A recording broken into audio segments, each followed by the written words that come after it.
From the land of lakes, this is 10,000 Takes, brought to you by Minnesota Score Radio. Wally and Eric back for yet another week as we slice and dice the always busy, always topical, super saturated Minnesota sports scene. And Wally, it's another episode of 10K Takes Television.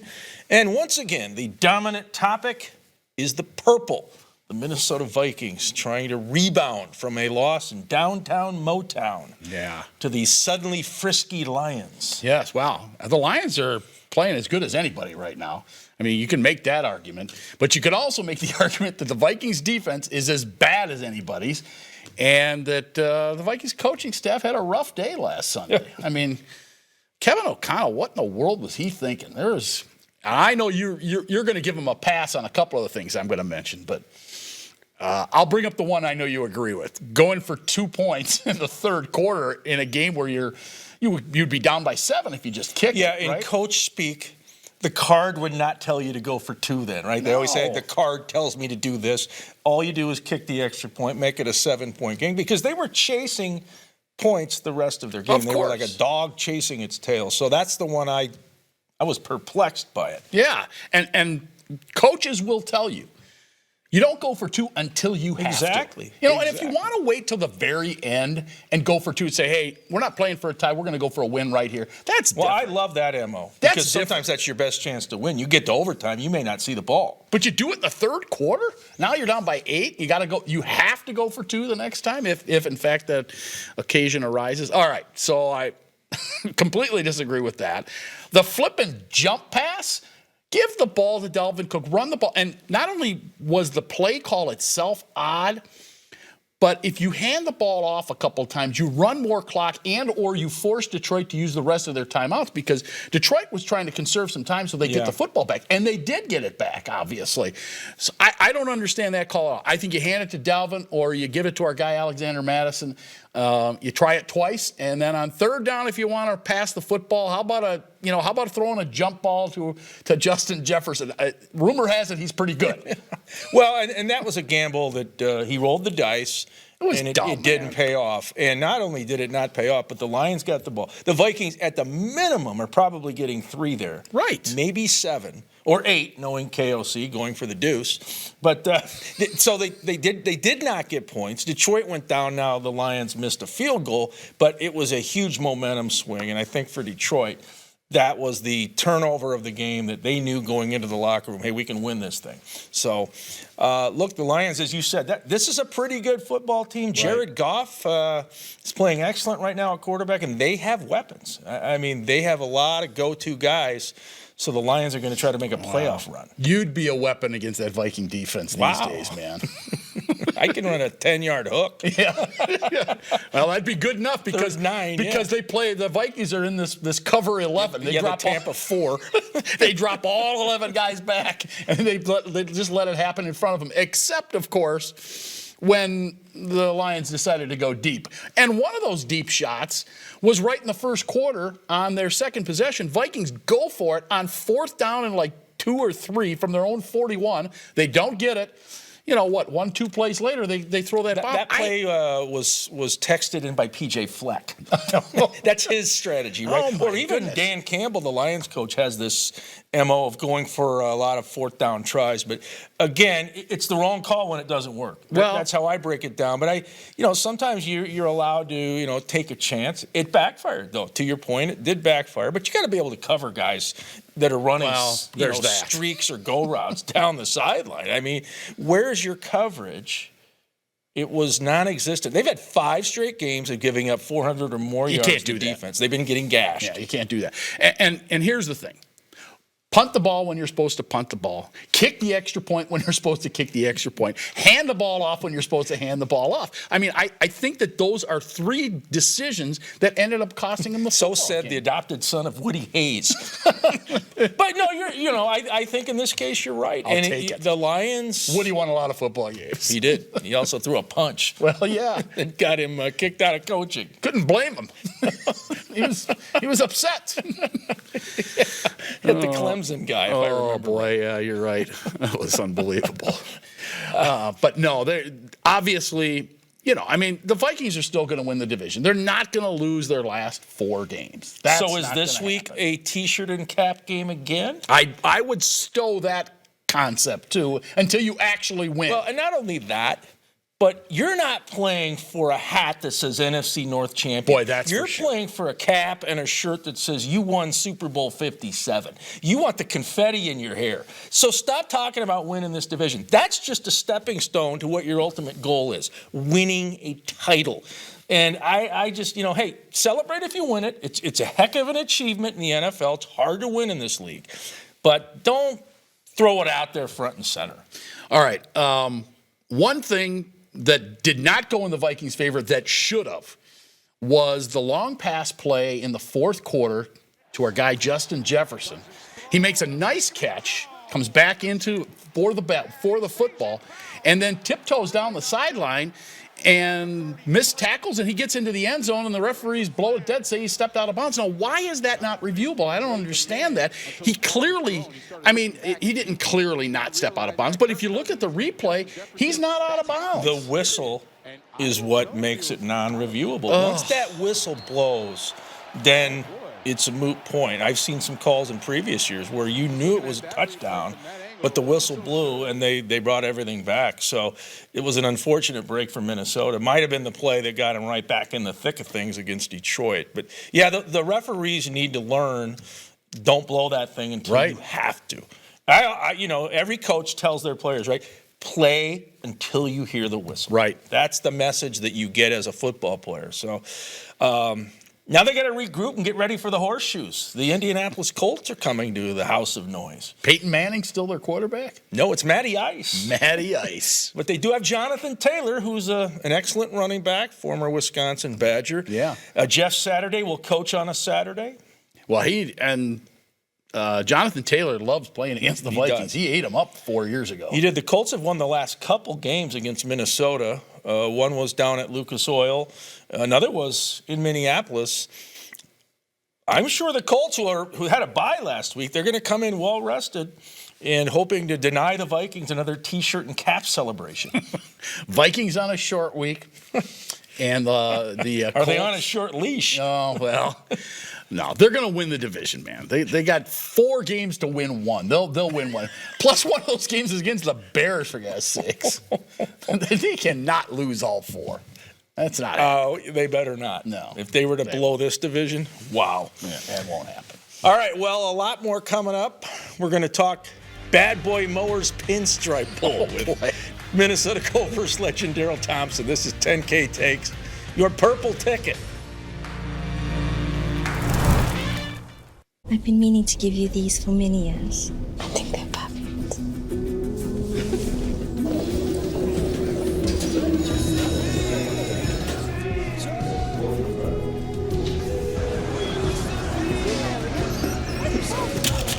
Maya? Oh, I love your earring. Why didn't you try these? It isn't just about vision. It's about care. Nobody cares for eyes more than Pearl.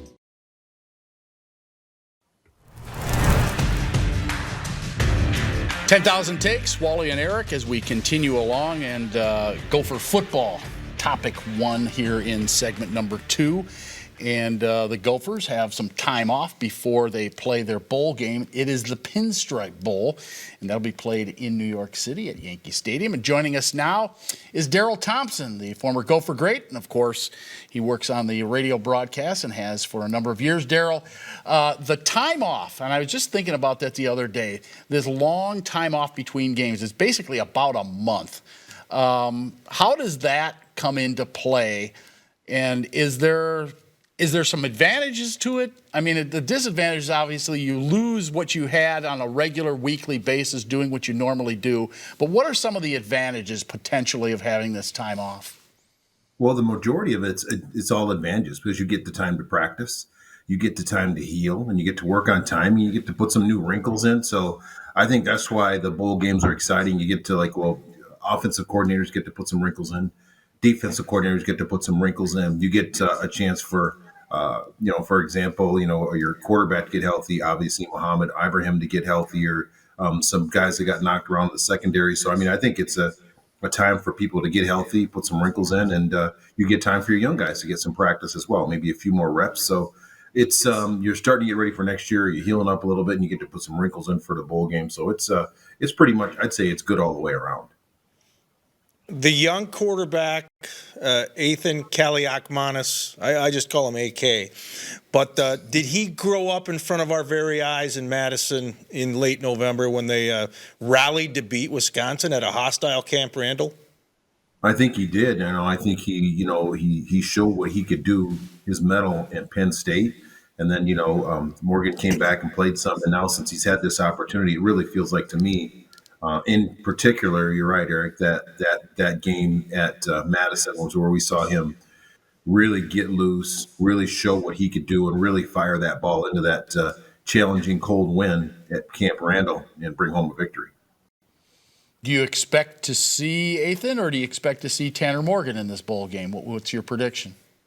I would think we'll see Ethan in the bowl game. I think they've kind of handed over the keys to Ethan Kaliakmanis, and he's young, he's talented, he's really athletic. He's also the future, and you're getting ready for next year at the same time that you're playing this year. And I believe the future is bright. You're always looking for a better quarterback, and I hope they can find somebody better than him because he's pretty damn good. All right, Darrell, you can't spin it. This isn't Pasadena or Orlando or Miami, but it is Yankee Stadium, a venue that most people know of, and of course it's the house that Aaron Judge built. Do you sense that the young guys are excited to go play in New York City and be near Broadway and all that good stuff? I think there's an opportunity to play. I wish we were playing like in Orlando. I wish we were playing in California or in the Rose Bowl. But, you get an opportunity to play one more game with your teammates, with your friends. When you've had a good year, maybe not a great year, but you get one more opportunity to play. You get to go to a bowl game. So you get all the swag, all the entertainment, all the fun. So I think they're excited about, going to New York and having an opportunity to play one more football game. Coach Fleck gets the extension. Gets another $1 million on his paycheck. Is this just the price of poker right now? You hear folks saying, "Well, they were only 8-4 this year, in a year where they should have won the Big Ten West," and so on and so forth. What's your take on it? I think it's a good deal. It's hard. It's hard when you got people, a regular person, or you're looking at salaries between $40,000 and $150,000 or $200,000 for whatever a regular salary is for an individual. But for a head football coach at a university, when you're in the he's in the bottom half of the coaches on the pay scale, and he's not the new coach at Wisconsin's making more. So I mean it's fine. It is what it is. I mean, or we can just say, let's just convince him to take less when he's better. He's getting paid less than people that he beat. And to me, it's about that simple. Darrell, I have a theory. It's just my own. I was at Camp Randall for that game. I know you were too. Wally was as well. I believe the Badgers wanted Jim Leonhard to be their head coach, but when they had that meltdown on the final drive with the holding penalty and 2 false starts and couldn't seal the deal, they cast a wider net, and they're bringing in Luke Fickell from Cincinnati, and I actually think that's a good hire for the Badgers. What's your opinion of that? I agree. Luke Fickell's a very good coach. He did a great job at Ohio State. He did a great job at Cincinnati. I think he'll bring a new and different. I mean, Wisconsin's a different bend. It's not the same as Cincinnati. Obviously, it's not the same as Ohio State. But I believe that he's a recruiter. He's a very, very good coach. And it'll be interesting to see what the principle is there. He's done a lot with like running quarterbacks and with spread offense, and it's going to be different because they have a philosophy at Wisconsin to have big, huge offensive linemen, many of which go to the NFL, and have a tremendous running back and be really good with play action and the short game. And for them to say, we're handing the keys to Luke, he's going to change. He's got a different offensive philosophy than they've had there, and they lose Jimmy Leonhard. And Jimmy Leonhard was a tremendous defensive coordinator. I mean, he was literally on the field with the players. The landscape of college football is going to change tremendously, particularly in 2 years. We're going to get a 12-team playoff. We're going to get USC and UCLA in the Big Ten. What do you like about the changes that are coming up, and what do you not like? Well, I think that to me, the fact that we're just going coast to coast. So, I mean, right now, we got games from New York to California and almost everywhere in between, and it kind of solidifies the fact that we can, you want to be on TV, you want to have revenue, you want to have the opportunity, you want to have the eyes, you want to travel to California, you play USC, you want to play UCLA, you want to play Rutgers, you want to play Maryland, Ohio State, Michigan. So it's going to be different. I like it. I kind of was like, when Nebraska came in, I'm like, oh, okay. Oh, when Penn State came in, I'm like, oh, okay, that's different. So now we play. You don't play everybody, but we have an opportunity to play all the different styles of football too, from the East Coast to the West Coast, and then obviously in the Midwest. So to me, it really covers all our bases. There's really not much. Not like we're not going to go back to we're just going to play the Big Ten and there's going to be 10 teams. No, there's more teams, and that's the way it is. All right, Darrell, the Fab Four, you got Georgia and Ohio State, the 1 versus the 4, Michigan, TCU, the 2 versus the 3. What if the Wolverines and Buckeyes meet for the college football title out there in Inglewood at SoFi? What would that mean to the Big Ten and also to that rivalry? No, it would mean a lot to the rivalry. It'd be a big rematch. I mean, Ohio State would come in, scraping their feet, all upset about getting manhandled in their own building. So I think there's it'd be fun if it also just says a lot about the Big Ten, that we have a very, very, very high caliber. I think having 2 teams in the Final Four makes it, you're saying you got high caliber football, and to have the 2 teams potentially in the final, like they had, Georgia and Alabama, a few years ago, it speaks volumes about your conference. Is 12 teams too much? I mean, realistically, how many teams are there in your mind this year that could win a national championship?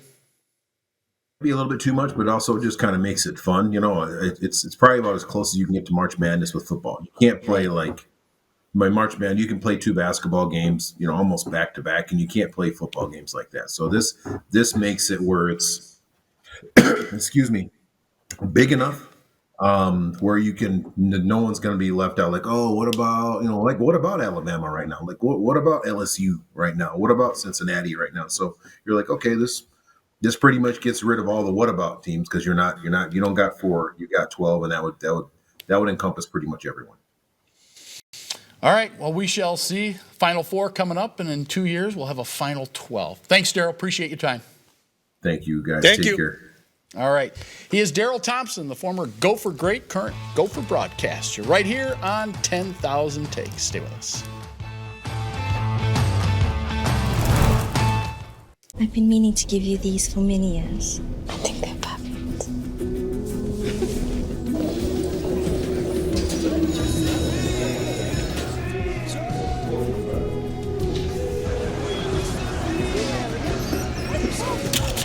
Maya? Oh, I love your earring. Why didn't you try these? It isn't just about vision, it's about care. Nobody cares for eyes more than Pearl.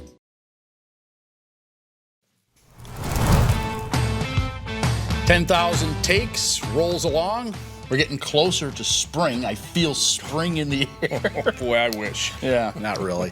But we are talking some baseball. Your Minnesota Twins inked a player this past week. They bring in a catcher, Christian Vasquez, who spent some time.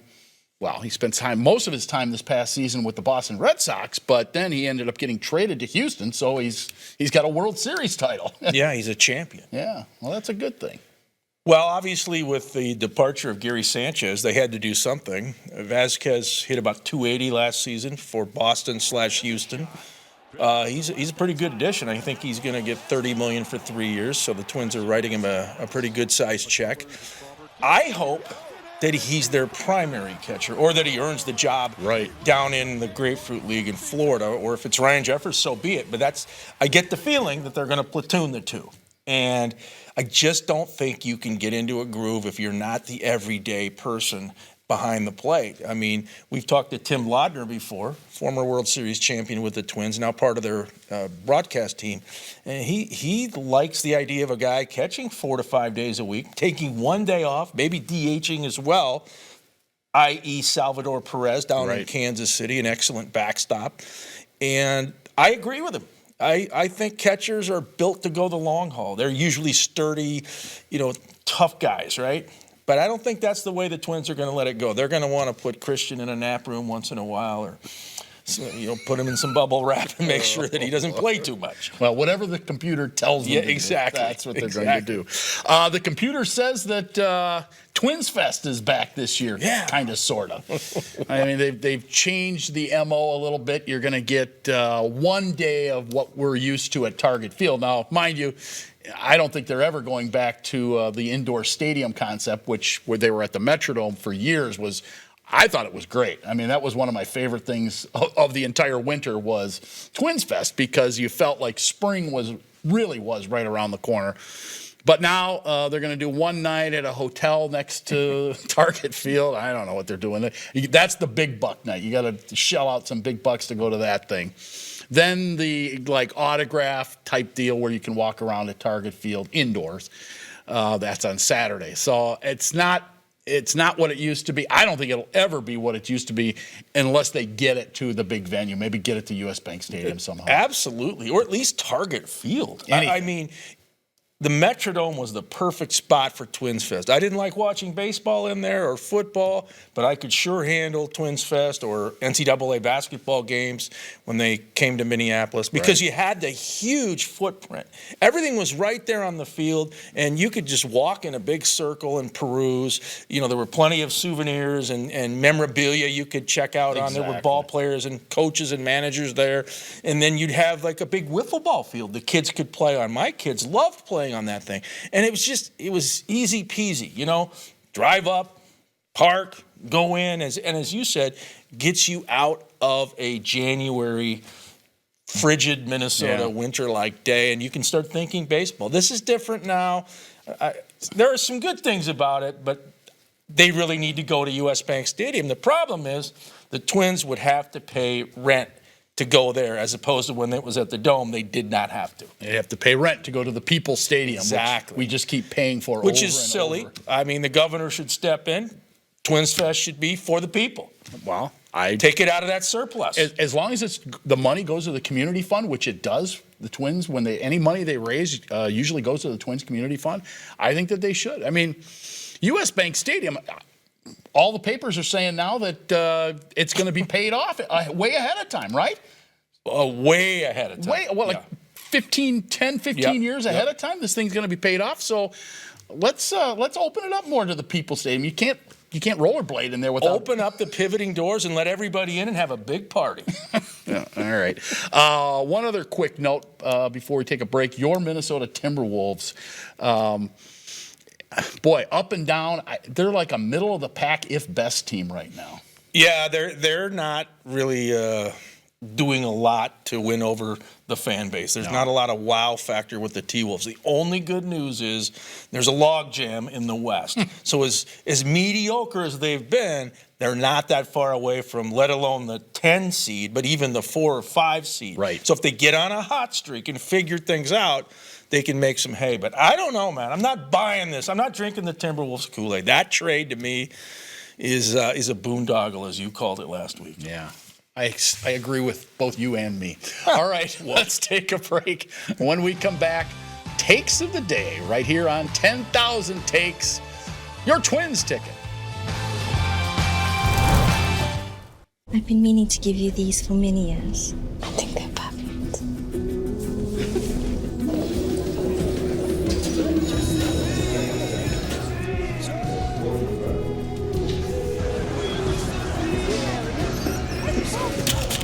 Maya?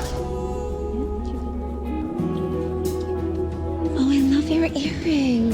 Why didn't you try these? It isn't just about vision, it's about care. Nobody cares for eyes more than Pearl.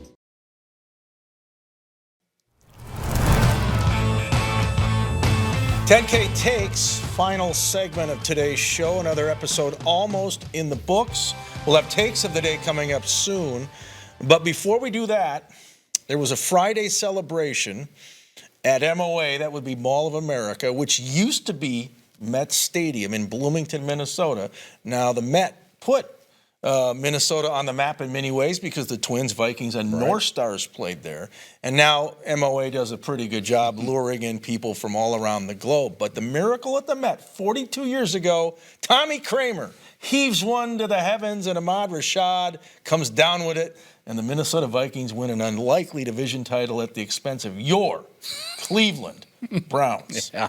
Well, as you know, I was at that game. It was the only game I was ever at Met Stadium for the Vikings anyway. Plenty of Twins games, but that was my only Vikings game there. And the ground literally shook when Ahmad somehow brought that football in from Tommy Kramer. And let's not forget, shortly before that, the hook and ladder play. They ran with Joe Sensor, pitched it to Teddy Brown, got out of bounds, and set up that play. I mean, it was miraculous. It really was. And when you look at all the plays in Vikings history, all the games in Vikings history, especially regular season, that has to be top 3 regular season game in Minnesota Vikings history. And here they're celebrating it with bringing back a bunch of players. I know Kramer will be there, Ahmad Rashad, our friend Chuck Foreman, even though he wasn't on the team at the time, he's going to be there. So I believe Peyton Manning showed up to reenact it, right, with Ahmad. And Peyton Manning, once upon a time, was a young kid living in Eden Prairie when his dad Archie played one season for the Vikings and basically had to retire after the Chicago Bears, I think, sacked him 10 times in one game. Yeah. Threw him around like a rag doll. But Peyton was briefly in the Twin Cities. Yeah, so great idea.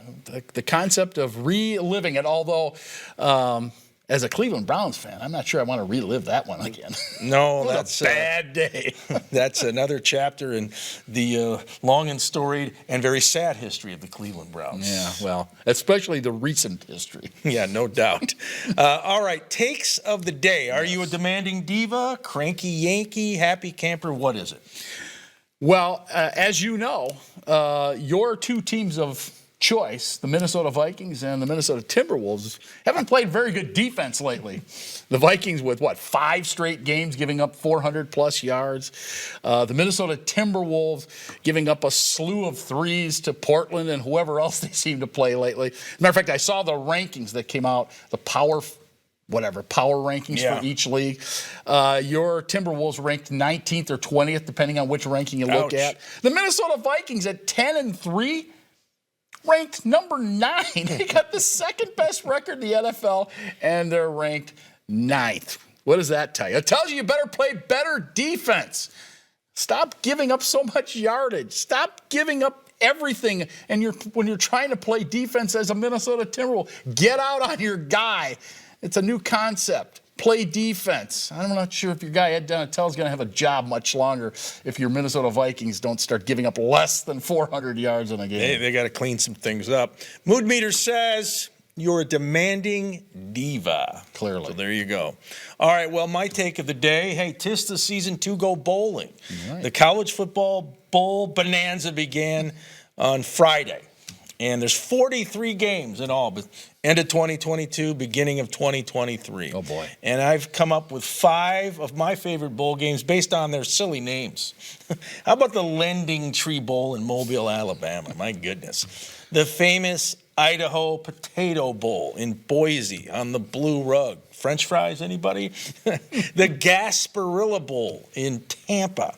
Then you have the Bad Boy Mowers Pinstripe Bowl at Yankee Stadium. That's a real Minnesota v. Syracuse. But my favorite one is the Cheez-It Bowl at Camping World Stadium in Orlando. So bring your Cheez-Its and you can do some camping. Shouldn't that game be played in Wisconsin? Anything to do with cheese? Yeah, Milwaukee or Madison would be the logical spot. Or have the Badgers in that game. But, oh, wait, Wisconsin is in Phoenix for their bowl game. Yeah, and the Gophers get New York City. Go figure. Yeah, well, Wisconsin fandom tends to travel better. They spend more money. They drink more beer. They eat more food. And they generally just run roughshod to whatever town they take over. Yeah, for sure. All right, let's FedEx out those thank yous. We got to go. One to David Weld, also one to Rocky and Darrell Thompson. For Wally, I'm Eric. So long. This is 10K Takes, your sports ticket.